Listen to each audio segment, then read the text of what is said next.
Rats. Written by Natalie.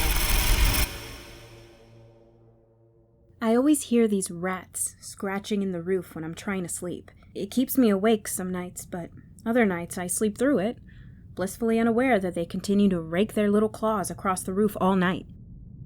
I share a room with my twin sister, and she can never sleep through it. She often wakes me up, standing over my bed and whispering tiredly, "They're doing it again, Kayla. The rats, they're scratching again." I don't really know why she always woke me up, though. I mean, we were only 12 years old, and it's not like I could go out and buy a rat trap or climb into the attic myself and catch them with my bare hands. So we would walk down the dark corridor in a straight line toward my parents' room, and woke up my dad. He always knew what to do. He would put us back to sleep and tell us that the next day he would buy some new kind of trap to kill the furry bastards with. Don't get me wrong, I hate cruelty to animals. I think it's probably one of the worst crimes imaginable, and I'd do anything to protect one. But when you've been kept up all night, night after night after night, with those diseased vermin scurrying their way through your roof, looking for God knows what up there, you would do anything to get rid of them. And when I say being kept up for night after night after night, I mean months. The rats in the roof had been there ever since my sister and I turned 12. Their little tapping claws scurrying the roof, their beady little eyes looking for food in the darkness, their diseased bodies pushing over one another to find anything edible. We wanted them gone. This one time he bought these extra strength rat baits, guaranteed to kill a rat with just one nibble of a navy blue rectangle of poison. He climbed through to the attic and into the roof where he lay the little death squares all around the place. Climbing back down through the manhole, he turned to us and rubbed his hands together. "Now, we just have to wait. They'll be gone soon." And he walked past us and out of the laundry. That night, we didn't hear a thing for quite some time. "Dad did it," I whispered to my sister. "He got him." Though I still wasn't sure. Not entirely. Looking back on that now, I think that I said that more to reassure myself than to comfort her. Although, as the night progressed, we began to hear the noises again, and I knew that the rats hadn't fallen for the bait. We would have to consult our dad again in the morning. I always thought it was strange how we never heard them during the day. Maybe that was due to the fact that it was quieter at night and easier to hear them. Or they never came out during the day. Whichever it was, I didn't care at the time. I just wanted them dead, and nothing was working.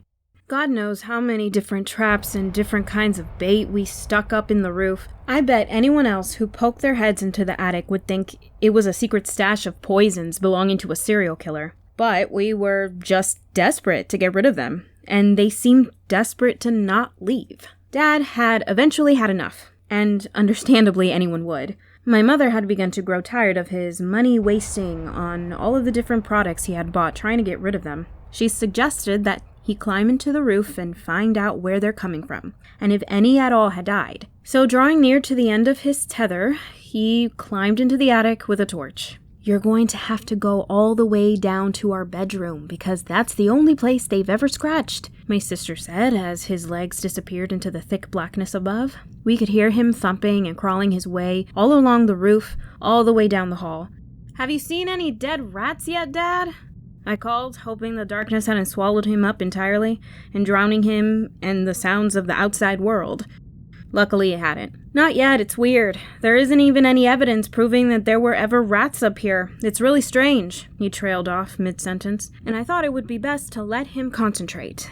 After a few minutes of thumping around in the roof, he crawled back out through the attic. No dead rats or traps or anything, except for an old torn and bloodied t-shirt. "What's that?" I asked. "I just found it. I've got no idea who it belongs to. Probably been accidentally thrown up there during a party or something," he said, as he threw it into a nearby bin.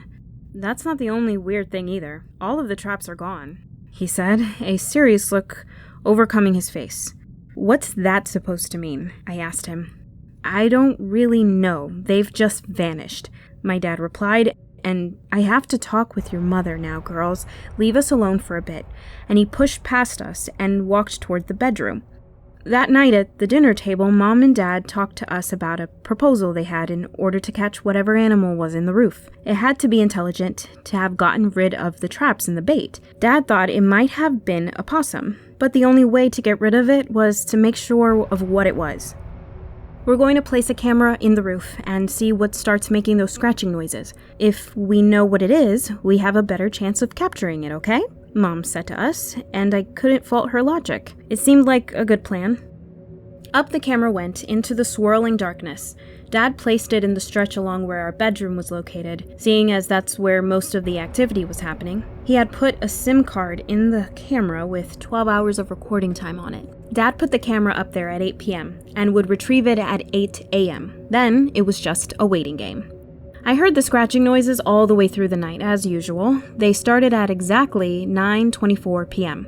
I know because I checked the time, so I would know when to fast forward the camera to in the morning. A pungent odor had made itself known ever since Dad had found the t-shirt. It smelled like raw sewage and my nostrils were always burning when I woke up. But considering we had no idea what we were up against, Dad couldn't do much about it. I couldn't really get a wink of sleep either because I knew that the next day we were going to discover what the animal was and get rid of it. So I just lay awake all night thinking of the blissful nights of sleep that lay ahead of me. At a little past 8 in the morning, my dad woke me up and handed me the camera.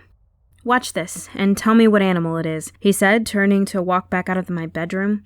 "Where are you going then?" I asked him, stopping him in his tracks. The baits and the traps mysteriously reappeared.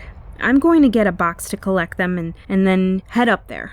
Funny thing is, they're right over your bedroom," he said, giving me spirit fingers and exclaiming, "Woohoo! Ooh, spooky!" Then he laughed and exited my room. I shook my head and fast-forwarded the footage on the camera to the exact time I had heard the scratching.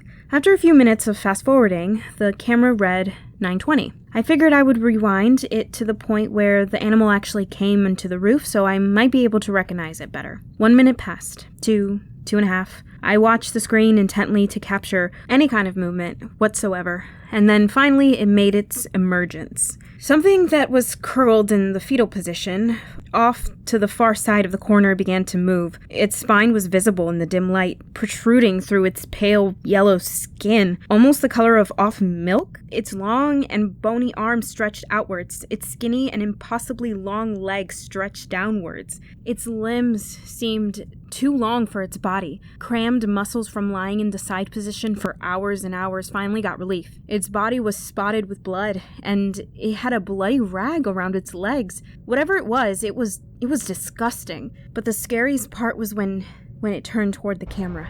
Pure black eyes, the color of coal, stared straight into the camera. It opened its mouth in some kind of protrude grin.